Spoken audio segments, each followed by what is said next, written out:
William Walker Atkinson's Mind Power. Chapter 26 was Mental Healing Methods. This is Chapter 27, Mental Architecture.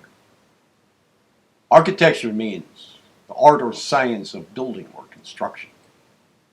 And mental architecture means the art or science of mind building.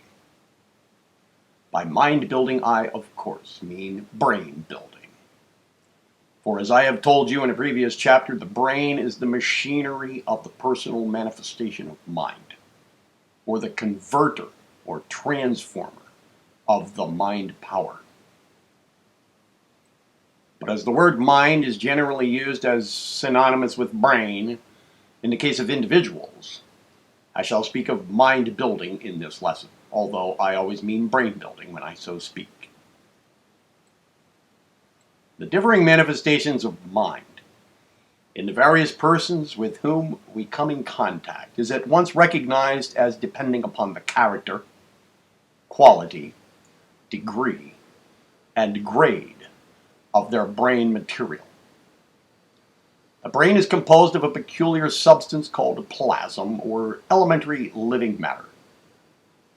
The word plasm is derived from the Greek word meaning a mold or matrix, and its use in connection with the brain substance is peculiarly appropriate, for it is in the cells of the brain that mental states are cast or molded, as it were.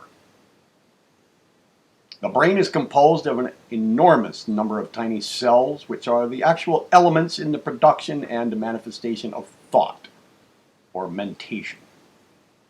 These brain cells are estimated at from 500 million to 2 trillion, according to the mental activity of the person. There is always a great number of reserve brain cells remaining unused in every brain. The estimate being made that even in the case of the wisest man or most active thinker, there are always several millions of unused brain cells held as a reserve. And the most advanced science also informs us that the brain grows additional cells to meet any demand upon it. And brain building is the development and growth of brain cells in any special region of the brain. For, as you probably know, the brain contains many regions, each region being the seat of some particular function, quality, faculty, or mental activity. By developing the brain cells in any special region, the quality, activity, or faculty which has that region for its seat is necessarily greatly increased and rendered more effective and powerful. The investigators along the lines of phrenology have long since recognized the fact that brain centers or regions could be developed by proper exercises, etc. And the textbooks on that science show us that not only is an individual able to develop and cultivate certain qualities of mind on the one hand, or restrain them on the other, but that also the very outward shape and size of the skull manifests a corresponding change. For the bony structure always accommodates itself very gradually to the pressure of the increasing number of cells in some particular center or region of the brain. It is a fully demonstrated scientific fact that a man may make himself over mentally if he will but devote the same degree of attention, patience, and work to the subject that he would in the case of a desired development of some part of the physical body, some muscle, for instance. And the processes are almost identical in the case of muscle and brain center. Use, exercise, and practice along the lines pointed out by those who have investigated and experimented along the particular line. Professor Elmer Gates of Washington, D.C., one of the most remarkable men of this age, has given to the world an account of some remarkable experiments along the line of brain growing. The experiments having been tried upon various animals.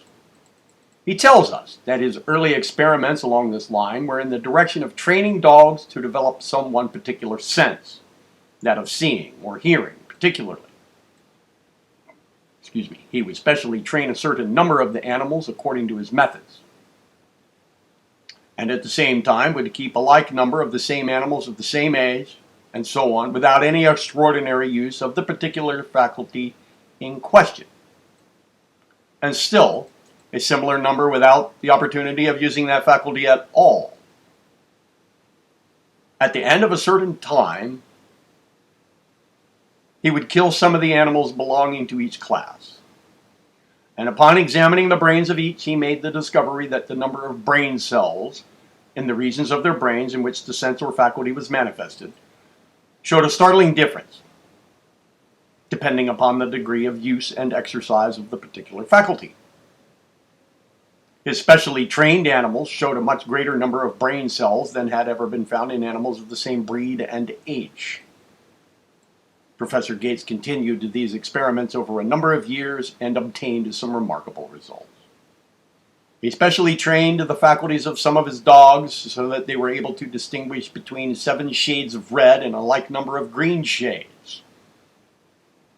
I have not the time here to speak at length of the results of his experiments, but he has firmly established the scientific fact that brains may be grown at will, if the person will apply himself to the subject with sufficient zeal and ardor. I have conducted a number of interesting experiments, not with dogs or through vivisection, however, which have proven conclusively to my mind that the entire natures, dispositions, characters, and faculties of people may be entirely changed by intelligent psychological methods along the lines of suggestion or autosuggestion, accompanied with certain other methods to be mentioned in this lesson.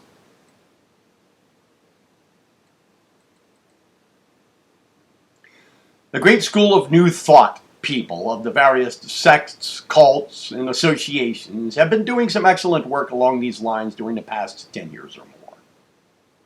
Their systems of affirmations and denials really developed or restrained their brain centers, and desirable qualities were increased and developed, and undesirable ones were restrained. But the mere use of affirmations, autosuggestions, or even strong positive suggestions given by another forms only 1/3 of the work necessary in order to produce the best results. It is all very well to assert, I am brave, I am industrious, I am active, and so forth and so on. But if the work stops there, it remains only 1/3 done. It is true that these affirmations and autosuggestions undoubtedly do stimulate and develop mental faculties and brain centers and play an important part in character building. But in order that they be used to the best advantage, there must be visualization. And there should be a certain physical acting out of the mental suggestions or affirmation. There must be seeing and doing as well as saying. You will remember what I said in my lesson on mental suggestion regarding the fact that mental states take form in physical action, and its twin truth that physical action produces mental states. It is a case of action and reaction in both instances. For instance, excuse me, if you will start in to feel angry and keep it up a little while, even though the emotion is assumed for the experiment only, you will find that your brows will form into a frown, and your hands will clench, and your jaws will fashion into a savage bite. You know this to be true, of course. But then, on the other hand, if you will assume the above-mentioned physical characteristics accompanying anger and will keep them up earnestly for a short time, you will find yourself actually feeling angry. And the same thing is true of the feelings and actions of pleasure. Think intently of some pleasant thing, and you will find your face breaking into an expression of pleasure. You will smile, your eyes will twinkle, and you will manifest all the outward characteristics of pleasure. And on the other hand, if you will throw yourself into the part and will smile and manifest all the outward signs of pleasure, You will find yourself beginning to feel bright, cheerful, and happy in a short time. I have seen a sign bearing the simple word "smile" in big letters cause people to change their mental states in a few moments. They would take the suggestion, and being amused at the sign, they would begin to smile. Then the smile's physical actions would react upon their minds, and they would begin to feel good, and so on. I defy anyone to manifest the physical actions of any particular emotion or feeling, earnestly and actively, for a short time, without the corresponding mental state actually manifesting itself. Go into a business house, manifesting the outward signs of good nature, confidence, self-reliance, etc., and you will not only impress others by suggestion, but you will also impress yourself. And you will begin to actually feel the thing that you have been acting out. Go into the same place, manifesting the outward appearance of failure, lack of confidence, fear, etc., and not only will your suggestions be taken up by the others, but you will sink deeper and deeper into the mental state you are acting out. I have known people to acquire a masterful, confident, reliant character by a systematic and persistent acting out of the part. Their second nature, so acquired, growing stronger than their original nature. The exercise of the faculty, in this way, developed the brain cells in the proper area, and the people were indeed made over. I know men who, when feeling blue or discouraged, will always force a smile to their faces, and in a short time they will regain their accustomed or desired cheerful state. I have known at least one man to rouse feelings of stern determination by similar methods. This man was in a position in which there would frequently arise the necessity for the manifestation of the most determined sternness and an almost angry display of will. The man in question was by nature a good-natured, easygoing, kindly person, and he found it almost impossible to manifest the desired qualities upon the occasions mentioned. But one day, he was roused to a state of intense, determined sternness by a most annoying exhibition of careless action in the office, which, although soon settled, left him with the physical reflex of the mental state just experienced.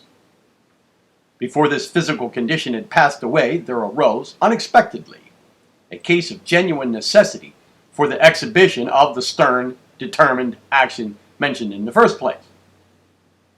Meeting the man to whom this attitude must be manifested, our man found that, much to his surprise, he displayed a wonderful degree of the desired trait, and gave the other man a talking to that made his hair stand on end, and brought the desired result instantly.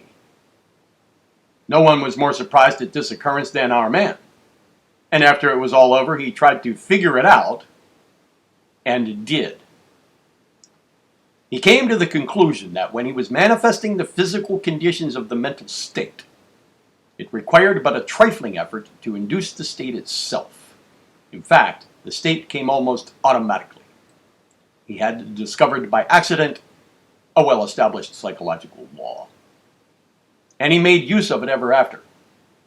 Thereafter, whenever he had to work himself into a state, as he called it, he would walk about his office a few moments before he would see the other man, and during his walk he would bite hard and protrude his jaw. He would frown and clench his fists and make his eyes glare, and so on. And before long he would feel himself in the proper mood to see the other man and give him the necessary laying out. The plan worked like a charm. I almost dislike to tell you the sequel, however. Our good-natured, easy man so developed these opposite qualities by this practice that in a few years he was known as a man to be dreaded by those who had occasion to receive treatment at his hands, and his whole nature seemed to have changed, and even his best friends would then hesitate to call him easy or good-natured. He had made himself over, and that's all. And from this story, you may build up a whole process of character building if you have sufficient imagination and ingenuity. For the principle is the same in all cases. Character is plastic, and may be molded at will by intelligent methods. But it takes more than holding the thought to do it. One must learn to act out the part desired until it becomes second nature. I wonder how many of you will realize what a wonderful field is here opened out for you if you will follow the idea taught by the past few pages. How many of you will realize that I have herein given you the secret of making yourself over? I wish that I could fairly pound into you this truth. When I think of what many of you are, and then of what you might be, if you would realize the inner truth and importance of what I have just told you, well, then, I feel like printing the tale in big, black-faced type in capital letters so that I could make you read it. I think that the facts and principles above stated are self-evident and need little or no backing up by authorities. But I think I will give you a quotation or two to help fasten the idea in your minds. Professor Halleck says, by restraining the expression of an emotion, we can frequently throttle it. By inducing an expression, we can often cause its allied emotion. I wish that every one of you would commit those words to memory. They're golden. By expression, Professor Halleck, of course, means the physical manifestation or expression. The physical action which springs from the emotion. And Professor William James has this to say along the same line: refuse to express a passion and it dies. Count to 10 before venting your anger, and its occasion seems ridiculous. Whistling to keep up courage is no mere figure of speech. On the other hand, sit all day in a moping posture, sigh, and reply to everything with a dismal voice, and your melancholy lingers. There is no more valuable precept in moral education than this. All of us who have experienced know. If we wish to conquer undesirable emotional tendencies in ourselves, we must assiduously, and in the first instance cold-bloodedly, go through the outward movements of those contrary dispositions which we wish to cultivate. Soothe the brow, brighten the eye, contract the dorsal rather than the ventral aspect of the frame, and speak in a major key.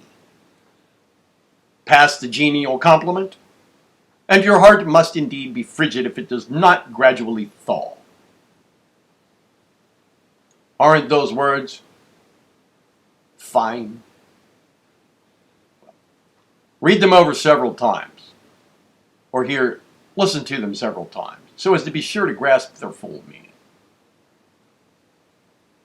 If you wish to cultivate a quality in which you are deficient, you must think about it, dream about it, concentrate upon it.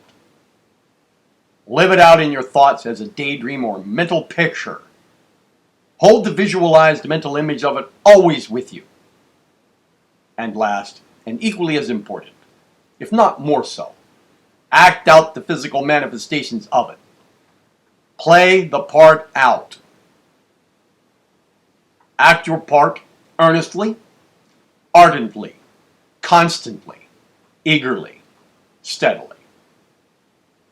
On the other hand, if you wish to repress a quality, the best way to do it is to cultivate the opposite quality. And the undesirable quality will be crowded out. If you wish to get rid of darkness in a room, you don't have to shovel it out, you just open the windows and let a little sunshine in. Professor James has told you the same thing in the quotation given a few moments ago. It is psychological law. Kill out the negative by cultivating the positive. That's the rule. But don't forget to act out the part. What is called autosuggestion, or self-suggestion, is one of the most active agencies employed in mind building. Autosuggestion covers all the various forms of affirmations, denials, statements, and so on, employed by the various schools. and is the underlying principle of all forms of self-impression. Self-impression would be a better name than any of these terms, really, for it describes the process exactly. One impresses his mind with certain ideas, suggestions, feelings, and mental states. There is a dual aspect of mind which enables one to play two parts at the same time. One, the part of teacher or master, and two, the part of scholar or pupil. One may change his mind with the task of waking him up at a certain time in the morning. One may charge his mind with the task of waking him up at a certain time in the morning, and he wakes up. Or he may charge his mind to remember a certain thing, and he remembers it. This form of self-mastery may be carried to great lengths, and one may bid his mind collect data regarding certain subjects from amidst its heterogeneous collection of mental odds and ends of knowledge, and then bid it combine the information into a systematic form, and the mind will so act, and the combined information will be at hand when needed. I find myself doing this, almost unconsciously, when I start to write a book, fact after fact, and illustrations appearing at their proper time and place. The field of self-impression has just had its outer edges explored. There is a great region of mentation here awaiting some of you. And so, this auto-suggestion is a case of says I to myself, says I. And the queer thing is that if you will impress your mind sufficiently, strongly, and with sufficient repetition, you will find it taking the impression and acting upon it. Repetition is a great thing in auto-suggestion. You remember the case of the man who told a certain lie so often that he got to actually believe it himself. Repeated auto-suggestion works along the same psychological lines. Hearing a thing impressed upon it sufficiently often, it takes it as a fact, and it proceeds to act it out accordingly. Constant affirmation and statement made to oneself will manifest in actual conditions. Many a person has changed his whole physical and mental condition by a careful, persistent course of auto-suggestion. Of course, if one combines the mental image or visualization process with the auto-suggestion process, he will obtain a doubly efficacious result. And if, in addition to these two, he will practice acting out the part along physical lines, he will reap a tenfold harvest of results. These three forms combined, employed, and persisted in will work miracles in anyone. For instance, if one suffers from fear in meeting other persons, an abnormal timidity or bashfulness, commonly called self-consciousness, the first thing for him to do is to brace himself with constant affirmations or autosuggestions of fearlessness. Then, he should visualize himself as absolutely fearless. Then, he should endeavor to reproduce the physical appearance and outward demeanor and acting out of the part of the fearless man. And thus will he gradually develop into that which he desires. His ideal becomes real, his dream a fact, his feelings actions, his actions feelings. And this rule and example will hold good along the whole line of personal qualities or characteristics. All come under the rule. The same principle works in all cases. Get the principle, and you have the secret of the whole thing. But here I am going to suggest a little variation along the lines of autosuggestion, which I have found to act admirably in this class of cases. The ordinary autosuggestion or affirmation works along these lines. One affirms or suggests to himself something like this: I am fearless. I fear nothing. I am courageous. I am filled with confidence. And so on. Now this is fine. No one who knows anything about the subject will dispute the fact that a man holding the thought that I am fearless will be filled with courage and will manifest the qualities that he is claiming for himself. It is the old, tried, and often taught plan of affirmation or autosuggestion that has worked wonders for so many people. And I positively advise you to follow this plan of holding the thought and making the affirmations or autosuggestions in the first person when you are going into action. As a bracer, it is unexcelled. But there is something else, not so old. And here it is.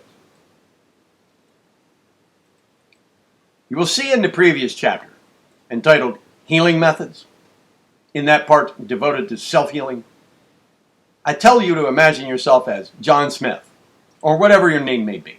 That is, as a separate person. And then to treat him as such, just as you would a patient.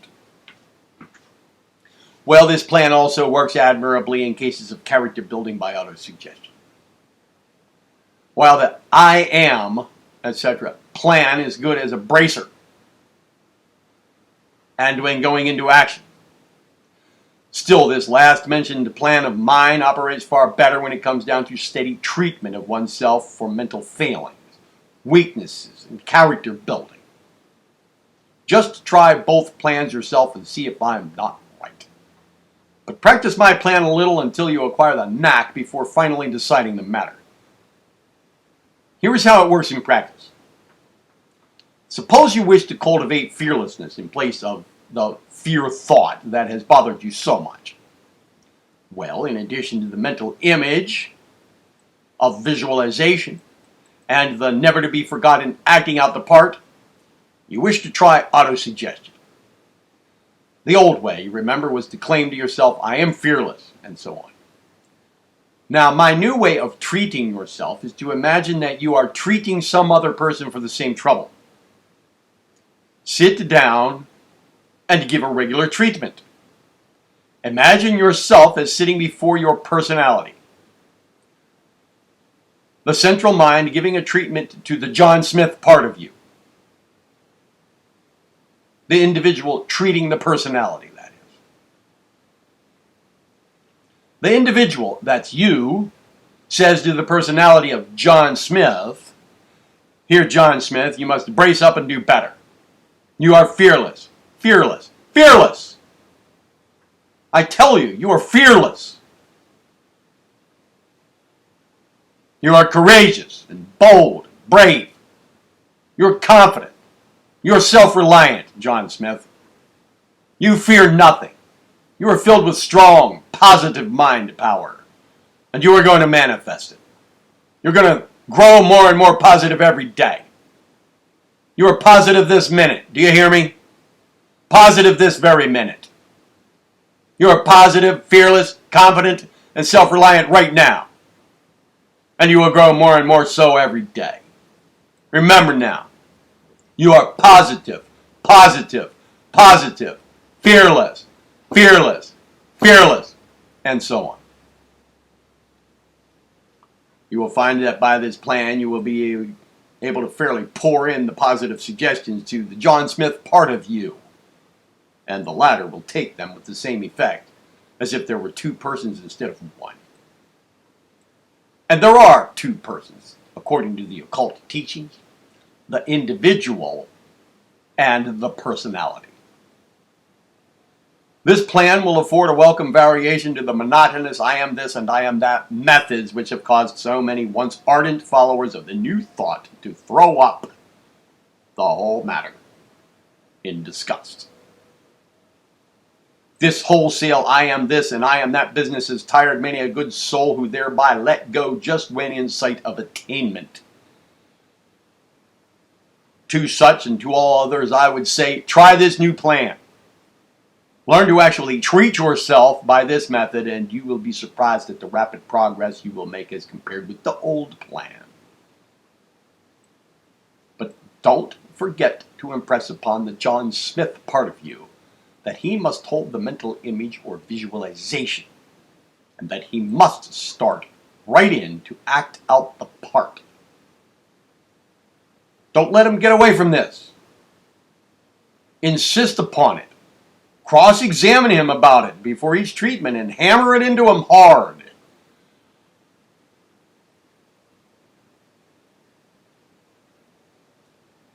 For as some of us would say, he sure needs them all to carry him through. Now, please experiment with this method on yourself and find out its wonderful possibilities by your own experience. Don't rest with my say-so.